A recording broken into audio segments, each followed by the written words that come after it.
I don't know where to start tonight. This show was just so awful. What's going on, everybody? It's the France, and we're here for Monday Night Raw for June 10th, 2019. This show going up against the Game 5 of the NBA Finals, where the Toronto Raptors win. They will be NBA champions, and KD made his return. Now I know KD got injured in Game 2. It was on my Twitter account, of course, as I was going through. Still, it was a big game for the NBA, and WWE, what did they do to try and keep the fans? Oh, I know. Let's have a Super Showdown celebration with Shane McMahon. When you know the Viking Raiders, uh, Cedric Alexander hasn't had a match in a while. Half the freaking roster hasn't been used in anything meaningful. Eric Young hasn't wrestled on Monday Night Raw since he's made his switch over to Monday Night Raw. Yeah, I see what Vince McMahon's priorities are. Let's let's push my 48-year-old son over half the roster.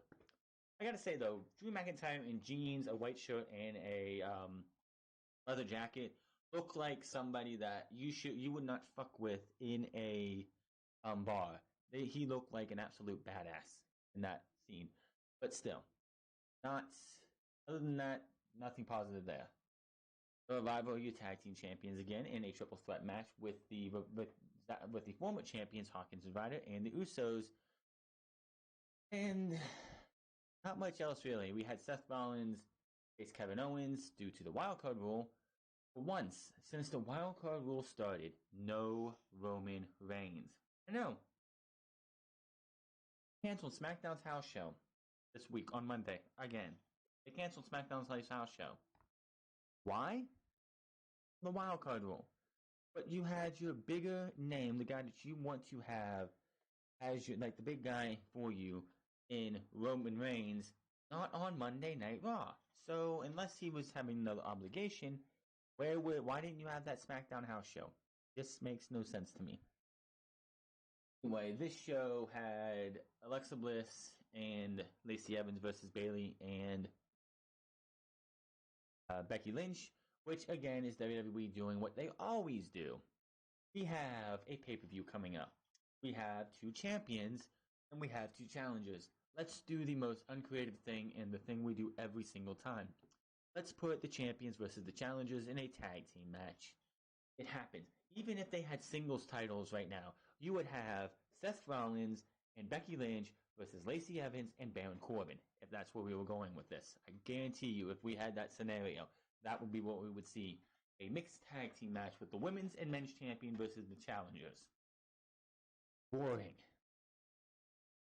The show got so bad. So bad. Firefly Funhouse came on, and Firefly Funhouse is the best part of Monday Night Raw every single week. And I'm sitting there bored. Like, just Firefly Funhouse could not get me happy or excited for this show. I tried to sit there and be like, okay, yeah, let's watch the Firefly Funhouse and comment and see what goes on there. And they did nothing that I really cared about. WWE has just taken the fun out of this and killed my enjoyment of the Firefly Funhouse because of how bad Monday Night Raw is. And here's the thing. Firefly Funhouse is fun and everything. Can we get Bray Wyatt on Monday Night Raw? Can we get Bray Wyatt wrestling in the ring? Can we get Bray Wyatt to do a live Firefly Funhouse? Can we do that? You know, it would be like, oh, well, what are you going to do with Abby and Mercy and the Rambling Rabbit, who I guess is every once in a while is going to be killed a different way. He's been eaten by Mercy, and then Bray Wyatt destroyed him, beat him down and bloody, destroyed him and with a big, huge mallet, and then made him into jam. So I guess next time Abby will get involved, or the pig will eat him. Huskus the pig boy will probably eat him next time. This show opened up as every single episode of Monday Night Raw has opened up for the last 20 years. At least the last 15 years. We open with a segment, not a wrestling match, we open with a promo. Because how unoriginal is that? Rollins comes down and he is carrying a steel chair that he used on Lesnar and it's beat up. Rollins talks about how excited and fired up he is because we're entering a new era with the Universal Championship, which not really. That Universal title, even though it's on Seth Rollins and he's probably been probably been the best Universal Champion that we've had so far, title is still absolutely irrelevant. Hope by the end of the year we'll see the Universal Championship as being a good belt, but this is WWE where championships mean nothing. NXT, NXT North American, the NXT Women's and the NXT Tag Team title, the UK Championship, the NXT UK Women's Championship, and the NXT UK Tag Team titles are more relevant than any championship you see on Raw, SmackDown, or 205 Live. Just because of what WWE did with that one back when Enzo Amore was still in WWE. It says Lesnar has been with WWE since 2002, even though he had an 8-year absence when he left in 2004 and came back in, what was it, 2012? Yeah, 2002. Sure, Seth. No one has handled the beast like Rollins did on Friday. Let's see. Undertaker back in end of 2000s. You had Kurt Angle beat him down a little bit. You had the Big Show. Let's see when he came back. Triple H, John Cena, Goldberg. I hate when a babyface is like, oh, this person's been here for a while, but nobody has done what I've done to this person right here. So cliche, it's so stupid, and it's a damn bold-faced lie. Rollins goes on about how no one can top him. He's the best thing going, and he will prove that by winning the title from Rollins at WWE Stomping Ground. So, Adam Cole in NXT is the best thing going right now. Johnny Gargano is a close second. Tommaso Ciampa was the best thing going around until his neck injury. Also gets some local heat. Rollins brings up his loss at Super Showdown. Corbin says he didn't lose that match. He blames it on... Oh, that's right. Corbin came out. Corbin says he didn't lose that match, and you know it. Says that incompetent referee John Cone, which I don't know what this is all about, but WWE seems to flip-flop back and forth, naming the referees, not naming the referees. It's like, let the referees have their names. It's like half the time it's just like the ref. And sometimes it's like, oh, it's John Cone, or it's this person or that person. It's like, let the guys have their names so they at least have an identity.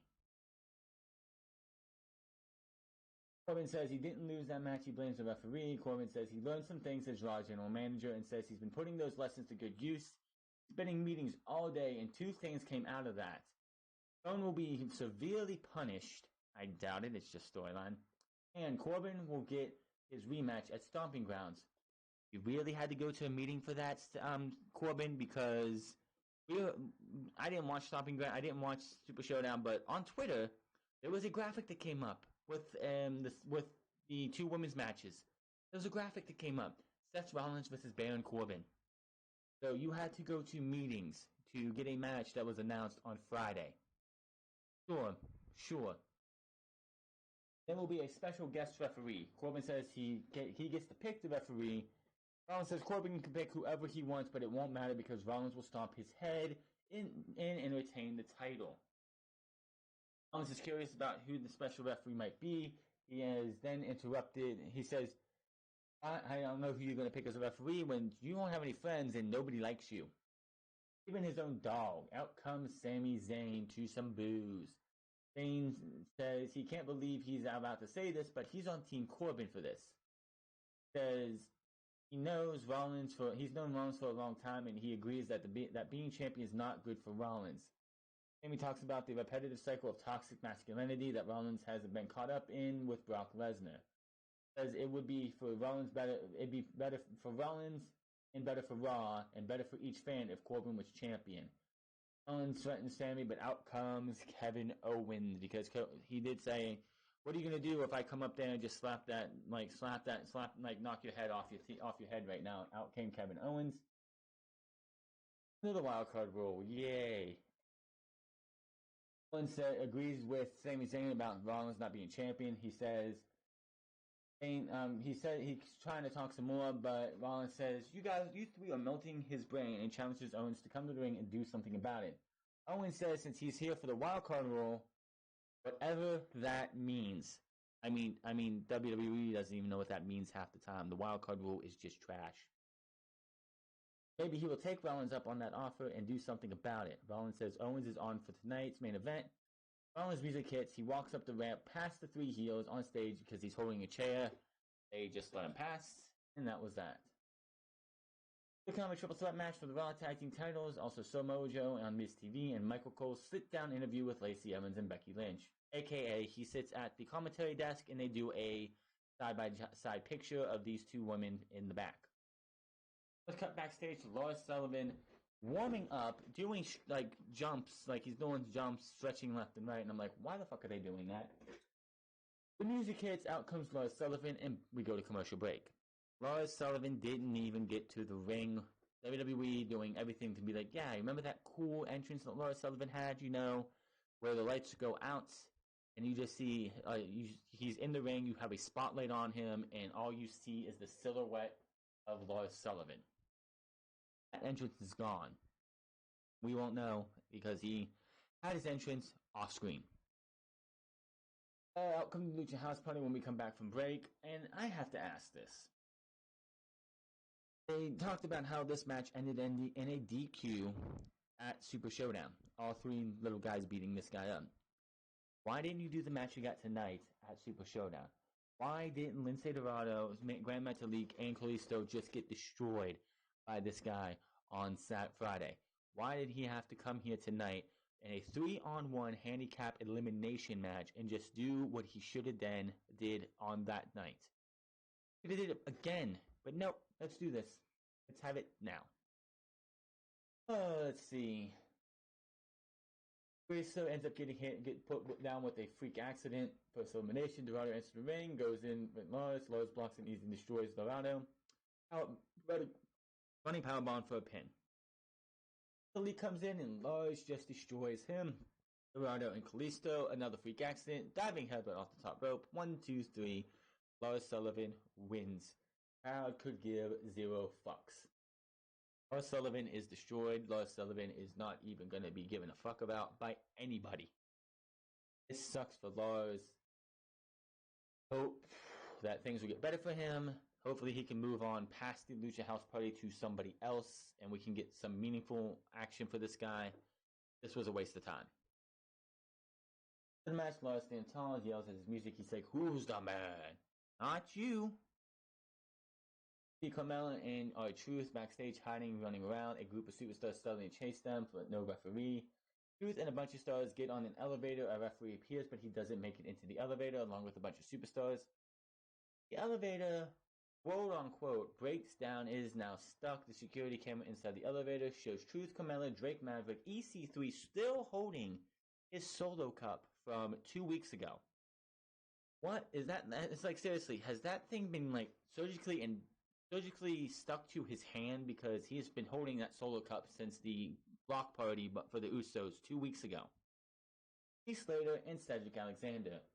I'm sitting here and it's like, one of these things is not like the other. One of these things deserves better. That thing would be Cedric Alexander. I hate to see this guy, who is uber talented, could be great for the mid-card division, going after the United States Championship, making that title mean something. Maybe when Rey Mysterio comes back, him and Cedric Alexander could, team up, make a tag team in the tag team division. This guy has been relegated to the 24/7 championship.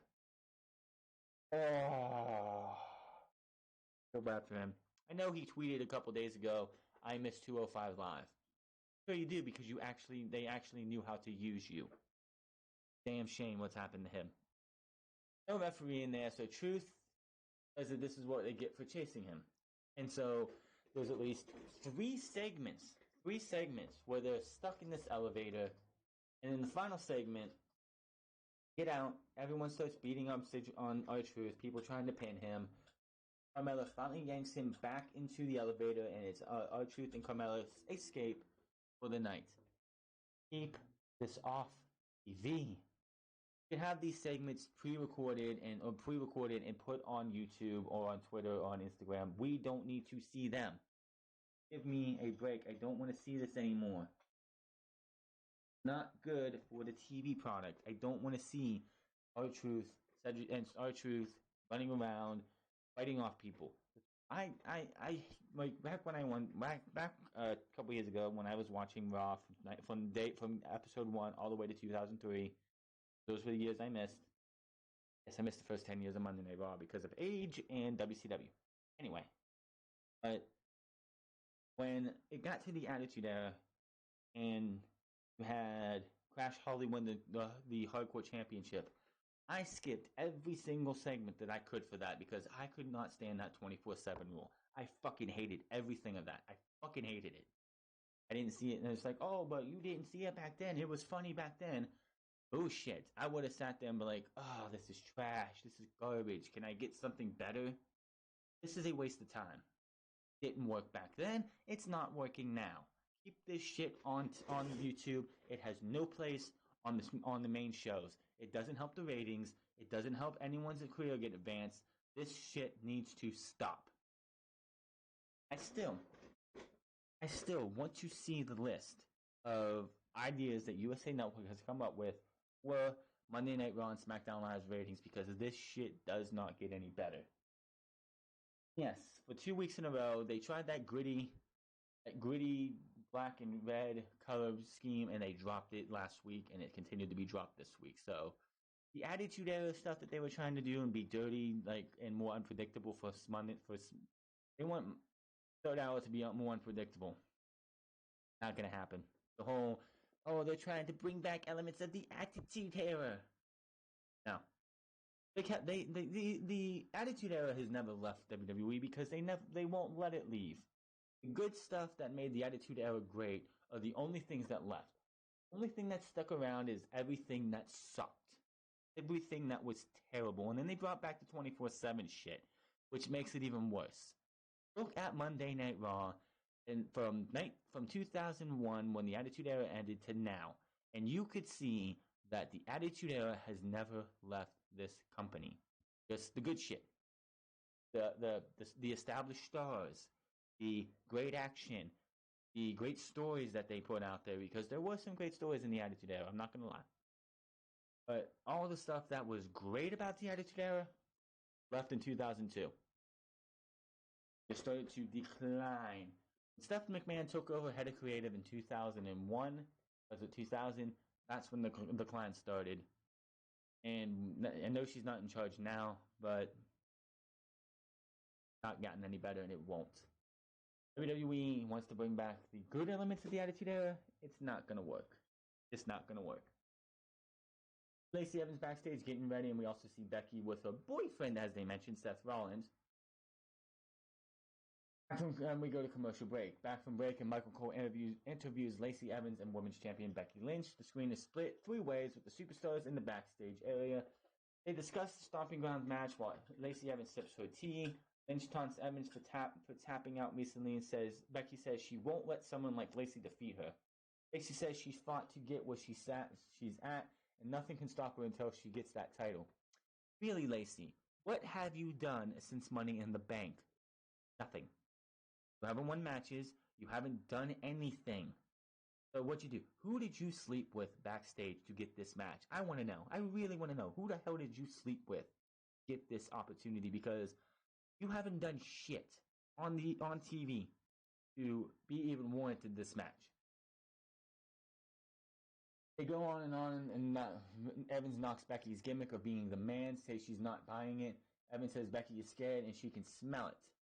The next step is taking the title at Stomping Ground, and Becky says she'll beat Evans again. Nikki Cross and Alexa Bliss are backstage. Cross was looking forward to facing the Iconics. Bliss apologized for teaming with Becky Lynch and facing Lacey Evans and Bayley tonight. Here's my thing. If after Stomping Grounds and Bayley, of course, is still the Women's Champion of SmackDown, if Alexa Bliss and Nikki Cross want to go after and win the tag team titles, fine. That is great for them. I do not care. I'll get onto the Iconics here in a minute. Bliss apologizes. Bliss takes shots at Bayley and it feels like she's trying to manipulate Cross into something. Bliss asks if Cross will be in her corner tonight for the tag team match, and she will. Here comes Miz TV. Miz is fatherhood.gov ad with his daughter as we go to commercial. Oh yeah, Miz was being great with his daughter. Good for him.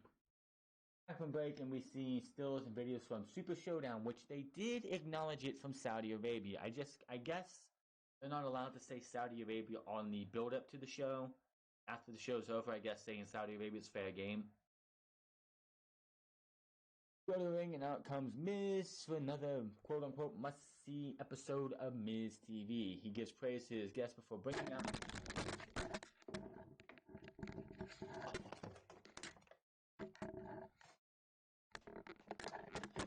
Sorry about that, knocked my mic off.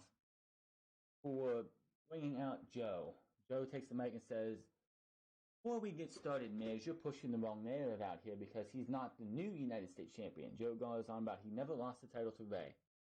Really, Miz asks, Miz shows us a replay from last week where Joe said he got an opportunity to win it back. And Miz is like, let's look at that win last week. Where, of course, Ray relinquished the title to him due to separated shoulder. And then, of course, got beat up by Samoa Joe. Miz knocks Joe for from last week's behavior and the threat to Ray's son Dominic. Joe mocks Miz some and says he's under the impression that he was coming out here tonight to talk about potential challenges, but if Miz wants to keep talking about crossing certain lines, then maybe Joe should start talking about Miz's family. Miz stands up and Joe also gets up. They stare at each other and out comes Braun Strowman, and you know where this is going. Strowman speaks while walking to the ring and says if Joe's looking for a challenger, maybe he should shut his mouth and get these hands. And he enters the ring. Staring down Miz and Joe, the music out hits, and out comes Bobby Lashley. So again, you know where this is going. Bobby Lashley says Braun talks like he wants to move on, but Lashley isn't done with Strowman. Lashley says he and Joe have history, and if anyone deserves a shot, then it's him. And then out comes Ricochet, and if you haven't figured out where this is going yet, then I don't know what to tell you. Ricochet says these guys are always out here arguing about who's bigger and stronger, which obviously isn't me. After his recent wins over Cesaro, he wants to use that momentum and win his first title, and out comes Cesaro. And we know where this is going. Cesaro rocks Ricochet with a cheap shot, dropping him. Cesaro stomps away at Ricochet. And as they brawl breaks out in the ring, Cesaro brings Ricochet into the ring. Strowman knocks Cesaro back out on the floor with a punch. It's down to Miz, Strowman, and Ricochet standing tall in the ring while Lashley, Cesaro, and Joe recover from the floor. And we go to commercial break. 5 seconds to guess what happens when we go to commercial break and we come back. Is the answer what is a generic 6-man tag match for 500? Ding ding, you were absolutely right. Samoa Joe, Bobby Lashley, and Cesaro versus Miz, Ricochet, and Braun Strowman. Instead of having these guys brawl and then that'd be it. No, we're just gonna have a generic 6-man tag match that I don't think anyone gave a fuck about. Why can't you not do something better? Joe wants potential challengers, then give us a fatal 5-way, a 6-pack challenge, whatever. Winner faces Joe at Stomping Grounds. Had 5 that you had Bobby Lashley, Braun Strowman, Cesaro, Ricochet, and The Miz. Have them go out there, have a fatal 5-way, fatal 5-way. Winner faces Joe at Stomping Grounds. There you go. And of course, who do you think won this match? The Miz, Braun Strowman, and Ricochet. After Miz blocks the neutralizer, hits a skull crusher finale for a 2. Ricochet tags in, goes to top, hits a 630 for the 1-2-3, and that was that. Cesaro it does look like Cesaro might have actually injured himself, so we'll keep you updated on that when we get more news on this Saturday's episode of Unscripted. Backstage, Carly Caruso has Baron Corbin. He's not sure who the special guest will be at Stomping Ground, but he will make some calls over the next few weeks and find someone who's good at their job. And he says, "Well, you're out." Talking to Charlie Caruso. Sami Zayn appears and wants to give a little chat with Corbin. They send Charlie on away and they start talking as we go back out. Becky Lynch and Bayley versus Lacey Evans and Alexa Bliss. This match was terrible. Lacey Evans cannot work for shit. We know how bad Alexa Bliss is. I would have rather seen Alexa Bliss and Nikki Cross versus Bayley and Becky Lynch, because Alexa Bliss could have stood on the apron for most of the match and had Nikki Cross do all the work, and we would have had a decent match.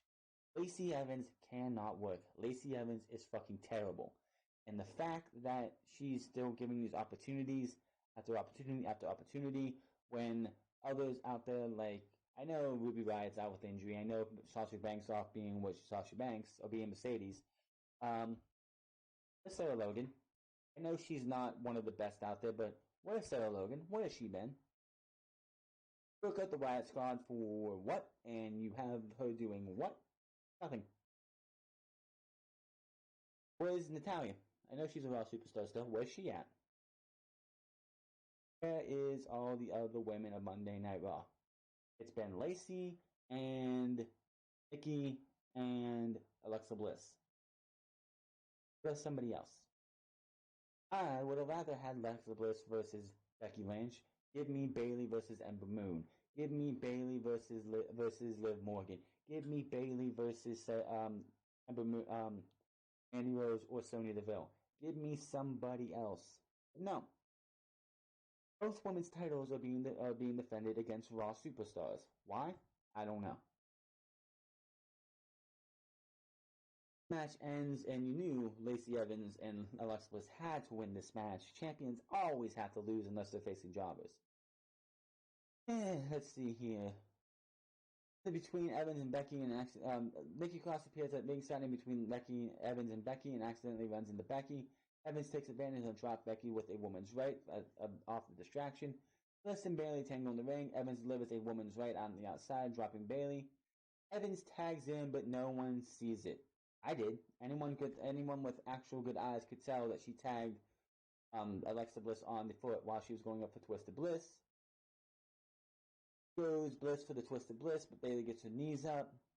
Evans comes in and nails, and Bayley turns around into a big woman's right. Evans takes advantage for the 1, 2, 3.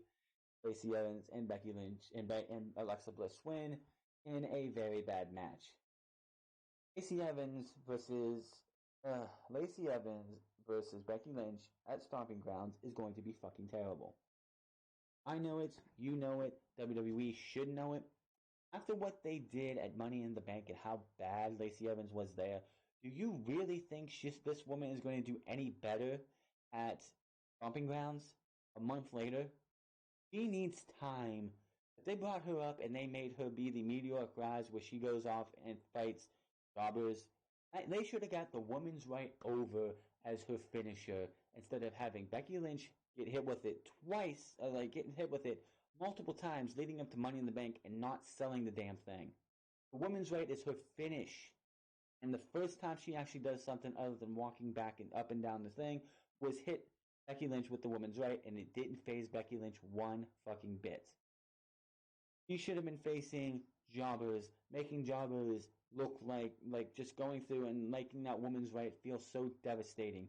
And then about SummerSlam, or like at least SummerSlam, by that time, if you would have went from WrestleMania to SummerSlam and had Lacey Evans just going through jobbers, the smaller talents, Nikki Cross, Alexa Bliss, and Natalia, and like Liv Morgan, and not Liv Morgan, but Sarah Logan, anybody on SmackDown who wants to come over and challenge her, build her up. Why was she getting the Women's Championship match for the Raw title at Money in the Bank? Why not somebody else? Makes no sense. He's saying finds Shane McMahon and kisses up to him. Sammy says, Baron Corbin says yes, he talked to Shane about bringing the special guest referee at Stomping Ground.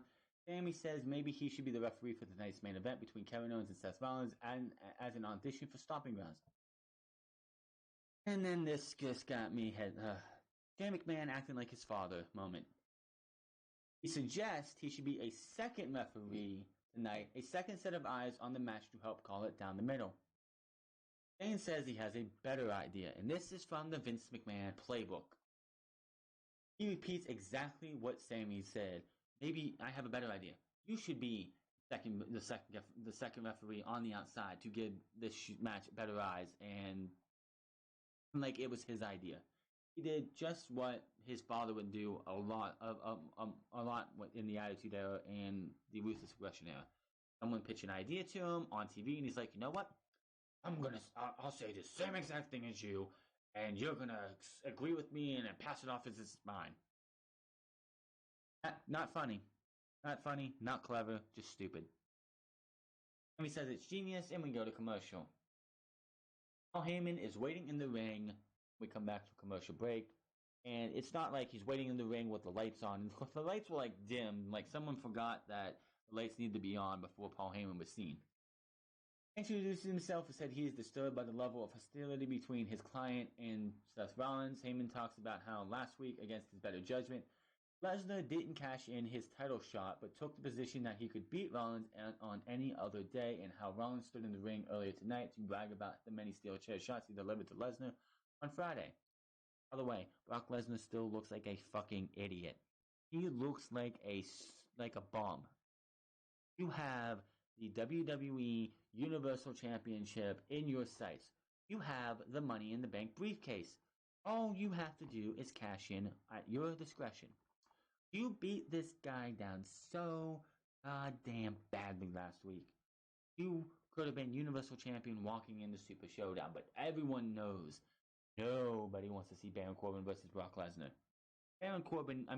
Brock Lesnar is not cashing in. Is not cashing in till after Baron Corbin and Seth Rollins are done. Maybe it will be this coming at Stomping Grounds. If they want to go to another match at Extreme Rules between Baron Corbin and Seth Rollins, I highly doubt we'll see anything when it comes to this. I can't even. I cannot even. It's just this is just like the bait. We didn't get a bait and switch tonight, at least. Oh, here's the thing: WWE has bait and switched us 4 times.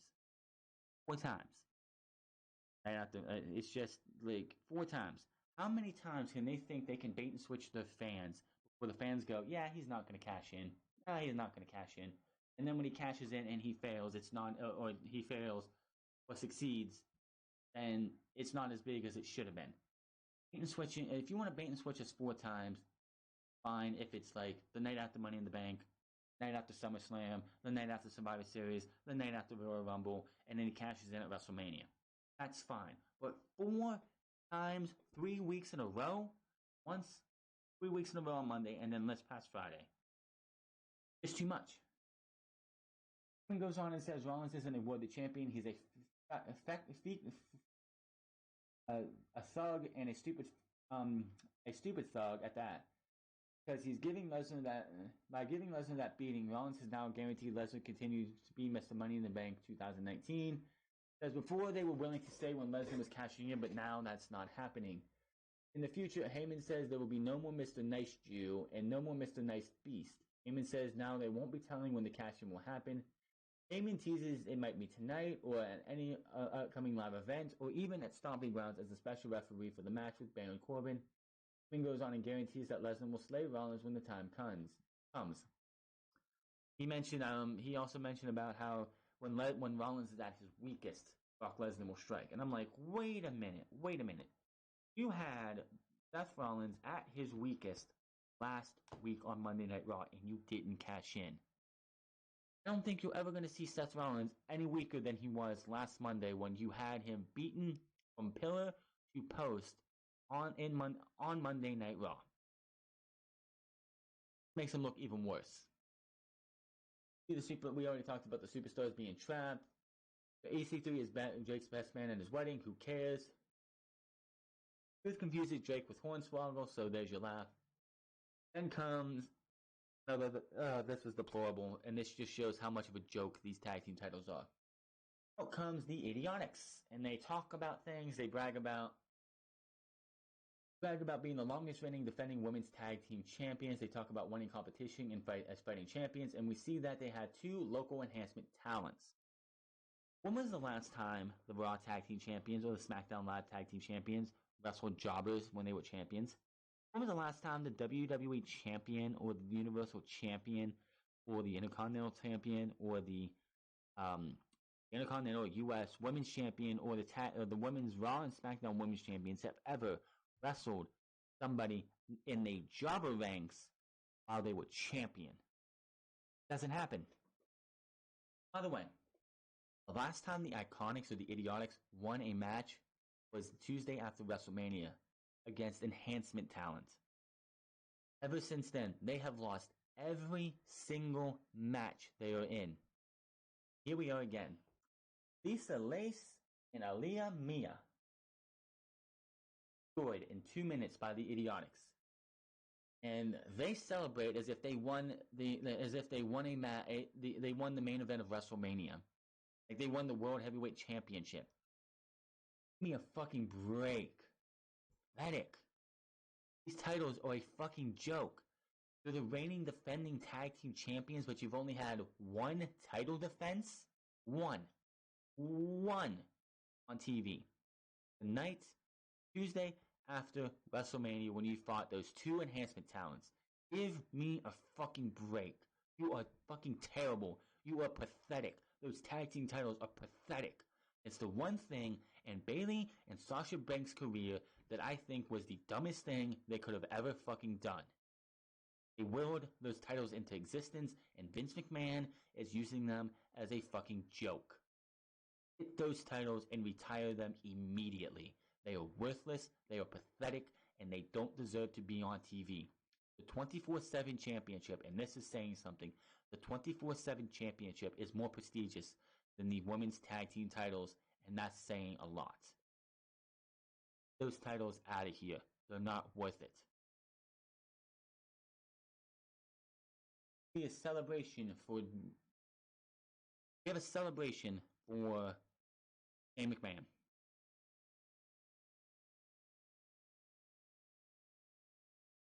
It is Cedric Alexander, who yes has been seen in that scene tonight. Buster Black, who hasn't been seen on either one of them. Buddy Murphy, who could be used for a wildcard role. You have so much talent. Eric Young hasn't wrestled. EC3 hasn't been seen outside of backstage skits. You have so much young talent, but let's throw a party for the young upstart Shane McMahon.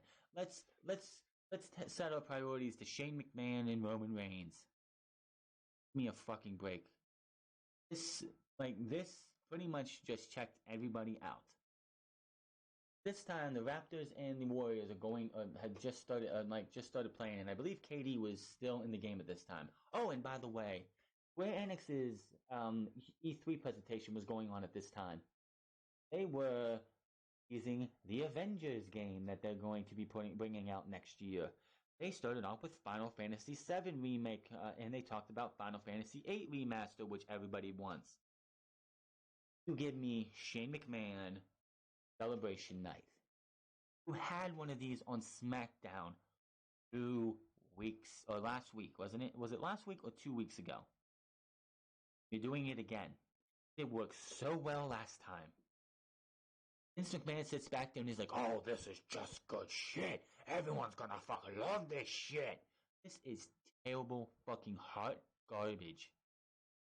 Anybody, and I mean anybody, thought this was good outside of Vince McMahon, because we all know he loves this shit.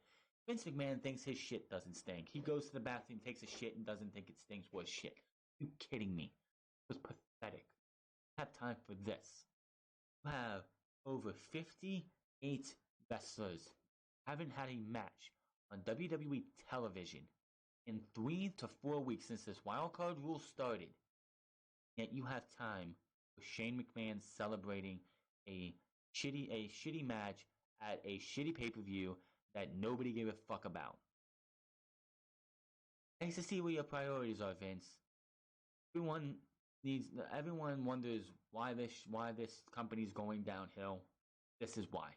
Shit like this. It's pathetic. WWE should be ashamed of themselves. I hope, with the fact that E3 was going on this week and Square Enix was going off to show a bunch of stuff, and the fact that Game 5 was going on tonight, I hope they drop below 2 million viewers. I hope the fuck that they're below 2 million, and that third hour dropped so badly. But honestly, the only reason the third hour was up last week was because of The Undertaker. There was no Undertaker, no Brock Lesnar, no Goldberg, nothing. They had nothing to keep people interested in this show. So, absolute fucking horrendous garbage.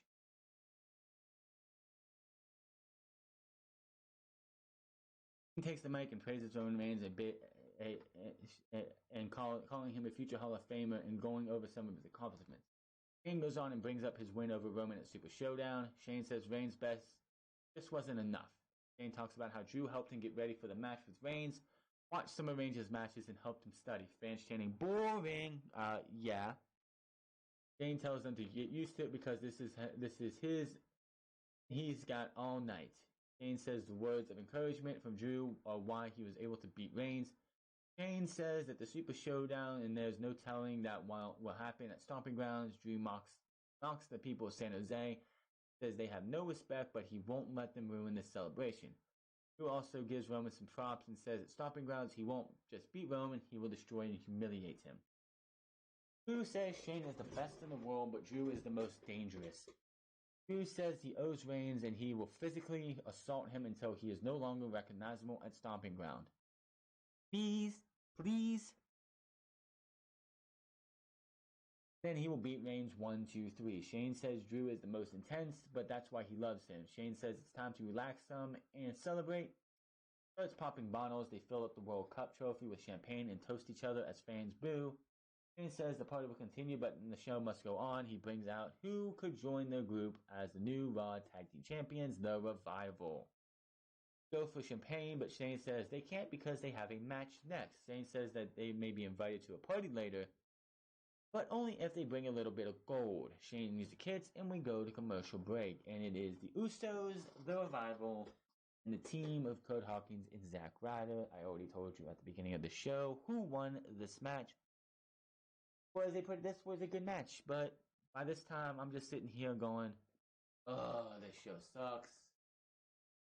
I'm splitting my time from this show to the E3 conference at this time just because I'm trying to do my work for this and I'm trying to see what's coming out for Square Enix. I can't wait to play the Avengers next year, and I might actually have to dabble into the Final Fantasy VII Remake. I'm not a big fan of turn-based strategy games, but I'm turn-based RPGs, but this is this is not turn-based anymore, so I'll definitely have to check that out. It is going to be a 2-disc game, so if you're looking forward to Final Fantasy VII Remake,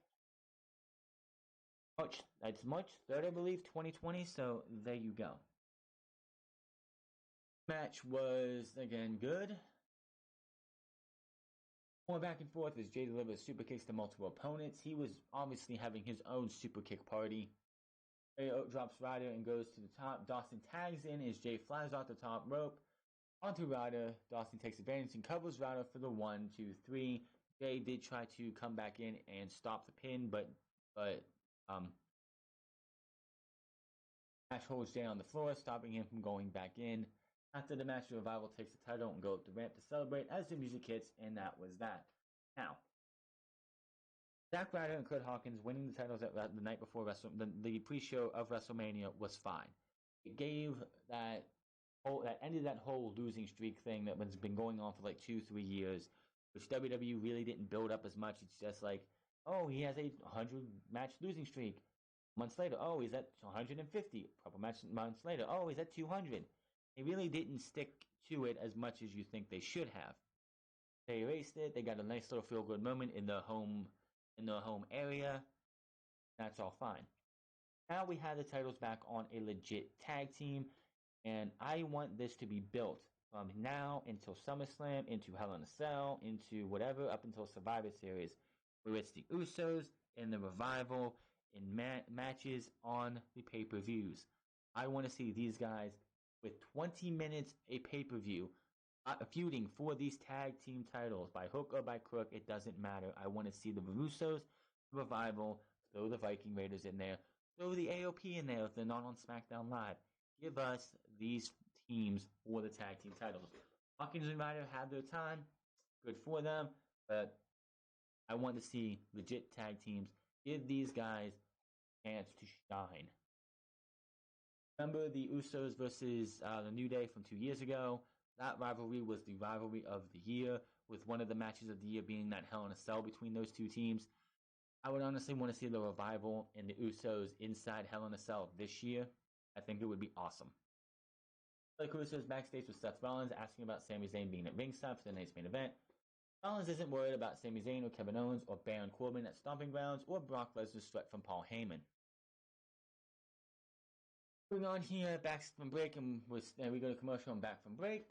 R-Truth is still in the elevator with the others. They're all about bonding, becoming like a family. The other superstars who are on the other side of the door are still waiting when they finally get it open.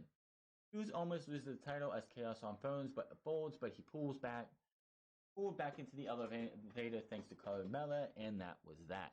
What he fucking do? Another 2.5 minutes of your life wasted. We get the Firefly Funhouse. Rambling Rabbit is fighting with Mercy the Buzzard. Bray Wyatt's like, fellas, do I have to bring out the Fiend? Mercy just looks so scared to death about with even the mention of the Fiend. I think Rambling Rabbit was too, but he's like, Bray Wyatt's like, let fate decide. He puts the hurt and heel gloves up to his ears, and then he's like, Rambling Rabbit, the floor is yours. Says, I don't feel safe here. Maybe I should start telling you what's really happening here at the Firefly Funhouse. Ray grabs him immediately and says, why would you go and do that while wearing a clown nose, by the way? Puts him on the ground and smacks him a couple times with a huge mallet, and then turns him into jam.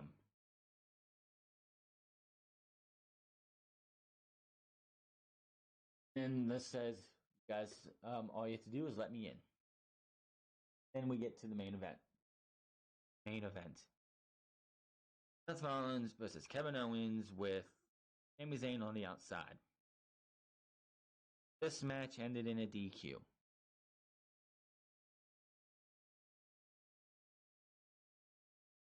Guys were putting on a pretty damn good match. Seth Rollins goes for a frog splash.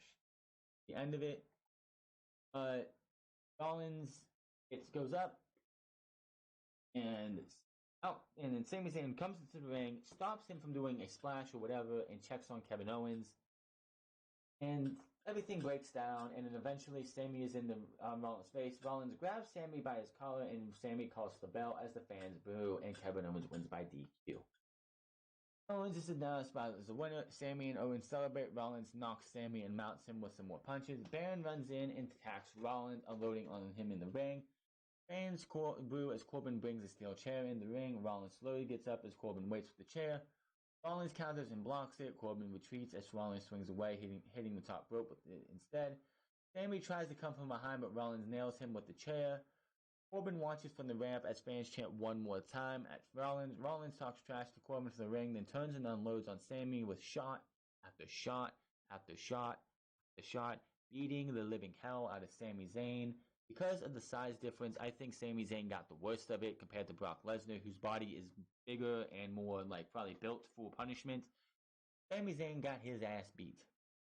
Rollins brings Sami back into the ring after he tried to escape. Rollins waits in the corner and cranks up, still staring at Corbin to send a message. Fans chant burn it down. Rollins delivers a big stomp to Sami while he's still standing at Corbin as Raw goes off the air, with Rollins raising the title in the air. That's how this pitiful, pitiful episode of Monday Night Raw went off the air. Nothing really big happened. One of the big things about Monday Night Raw that is really hurting it is that you don't get those memorable moments anymore. You don't. Nothing about this show was memorable. Nothing. Nothing on Raw has been memorable for a very, very long time. You don't get the Stone Cold going out with a beer truck. You don't get the Rock, this is your life stuff anymore. You don't get trying to think of something that happened in the when HBK thought he won the world title at the end of 2003 when he super kicked Triple H and landed with his shoulders on the mat while Triple H's shoulders were on the mat. You don't get the TLC match that JR called on his fucking own. That match, which I did not see live, I saw it on the network. And, of course, Triple H ruined the entire moment with the Katie Vick shit after the match. But that match was fucking great, and JR was on commentary by himself. And that was one of JR's best calls in the 2000s. Don't get that shit anymore because nothing matters. There was no continuity. Nothing works. Everything is just for a pop. There's no continuity to try and get things build to something big. Seth Rollins is going to be Universal Champion until WWE decides we're going to put it back on Brock Lesnar, and then the ratings are going to continue to fall. Brock Lesnar is not a draw. He hasn't been. Brock Lesnar only was the only reason people the first 2 weeks was curious is if Brock Lesnar is going to cash in. Brock Lesnar bait and switched us 3 times, and that third time they did not care. Yes, the third hour was up last week on Monday Night Raw, but Brock Lesnar's cash in thing happened in the second hour. So that is Monday Night Raw. Make sure to hit that subscribe button. Comment down below. Please give me some comments. I want to hear from you guys. Follow me on Twitch and Twitter at The France Club, and I will see you guys tomorrow for SmackDown Live. Wednesday for NXT, which is going to have 2 big matches as we have Kushida versus Drew Gulak in a submission match in the Undisputed Era versus Oney Lorcan and Danny Burch. This is not from Full Sail. Those tapings are going to happen Wednesday and Thursday of this week. This should be awesome. Cannot wait to see what happens, but I'll see you guys later.